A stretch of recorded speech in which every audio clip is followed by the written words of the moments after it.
Assalamualaikum warahmatullahi wabarakatuh. Perkenalkan, kami dari kelompok 3 yang beranggotakan saya sendiri, Amelia Renata Kumalanisa dengan NIM 4111422026. Saya Fernanda Dini Debrari dengan NIM 4111422002. Saya Ingrid Nirita Zalianti dengan NIM 4111422016. Pada kesempatan kali ini kami akan memaparkan tentang materi yang pertama, limit fungsi, yaitu pada teorema sequential criterion 4.1.8. Yang kedua, fungsi kontinu, yaitu teorema Bolzano intermediate value 5.3.7. Yang ketiga, turunan atau integral, yaitu teorema chain rule 6.1.6.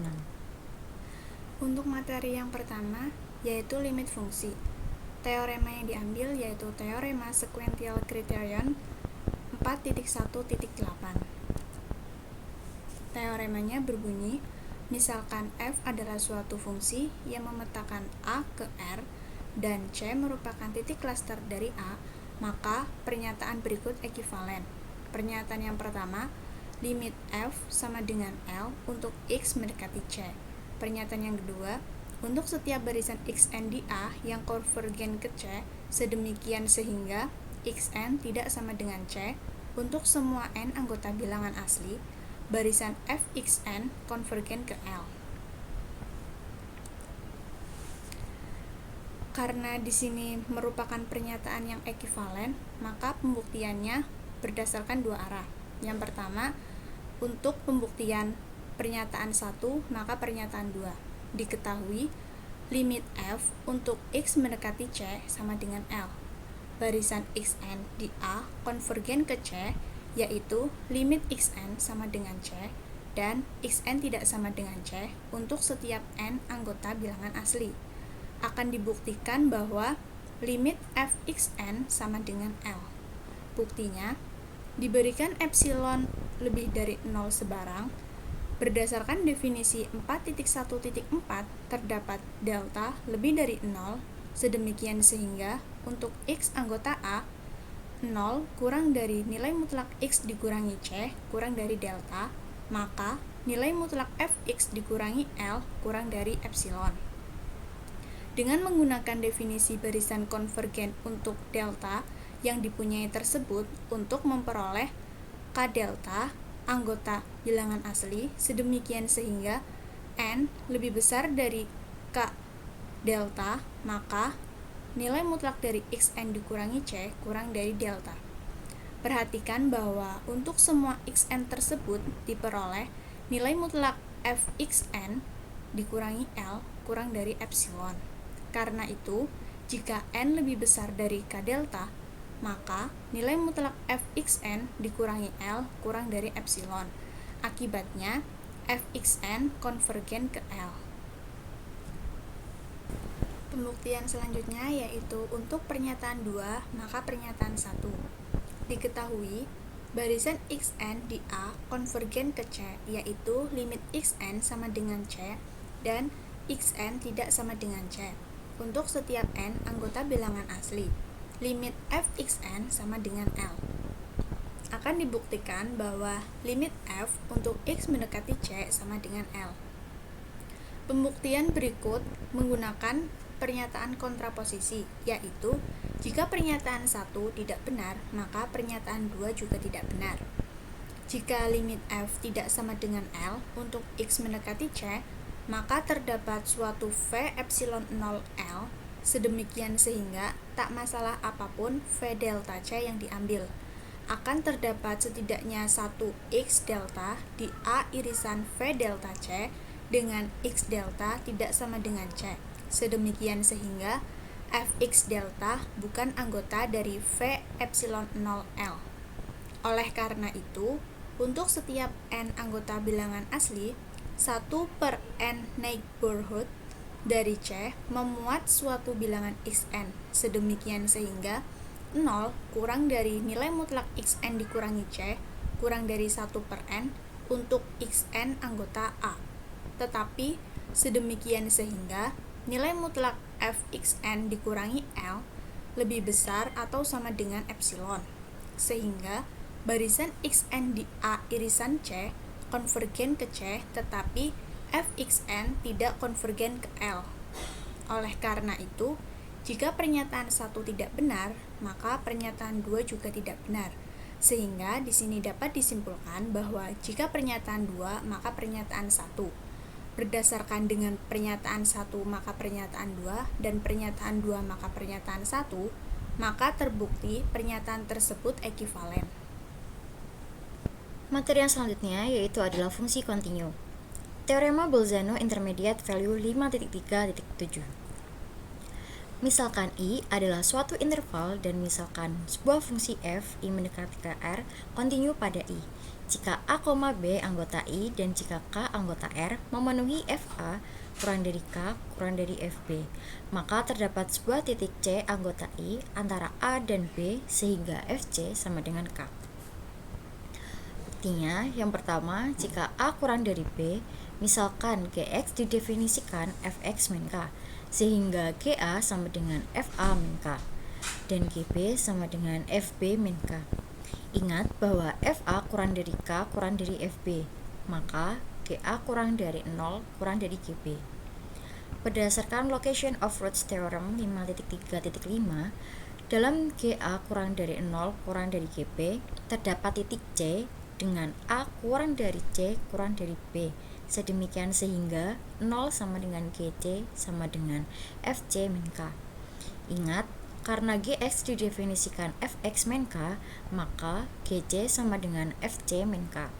Oleh karena itu, Fc min K sama dengan 0, sehingga Fc sama dengan K. Yang selanjutnya, jika B kurang dari A, misalkan Hx didefinisikan K kurang dari Fx, sehingga HA sama dengan K min FA, dan HB sama dengan K min FB. Ingat bahwa FA kurang dari K kurang dari FB, maka HB kurang dari 0 kurang dari HA. Berdasarkan Location of Roots Theorem 5.3.5, dalam HB kurang dari 0 kurang dari HA, terdapat titik C dengan B kurang dari C kurang dari A. Sedemikian sehingga 0 sama dengan HC sama dengan K min FC. Ingat, Hx didefinisikan K min Fx, maka Hc sama dengan K min Fc. Oleh karena itu, K dikurangi Fc sama dengan 0, sehingga Fc sama dengan K. Nah, selanjutnya materi ketiga yaitu tentang turunan atau integral. Nah, di sini saya akan membahas mengenai teorema chain rule 6.1.6.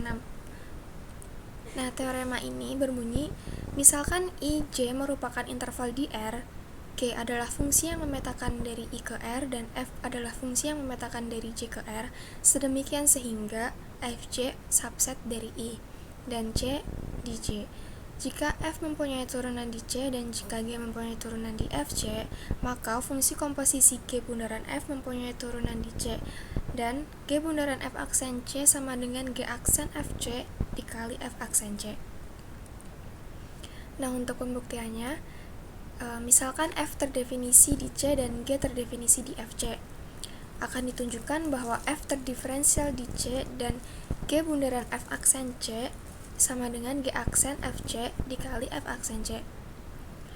Jika F aksen C ada, maka berdasarkan teorema Kara-Teodori 6.1.5, ada fungsi V di J sehingga V kontinu di C, maka Fx dikurangin Fc sama dengan Vx dikali X min C untuk setiap X di J, di mana Vc sama dengan F aksen C.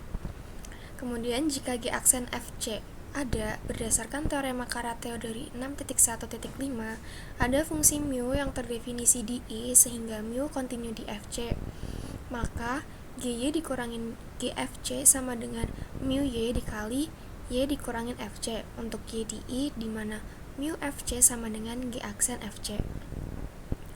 Nah, karena Fj subset I, maka untuk setiap X di J, maka Fx di I.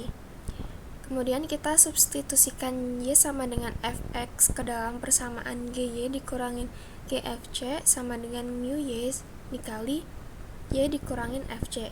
Kita peroleh Gfx dikurangin Gfc sama dengan mu fx dikali fx dikurangin fc.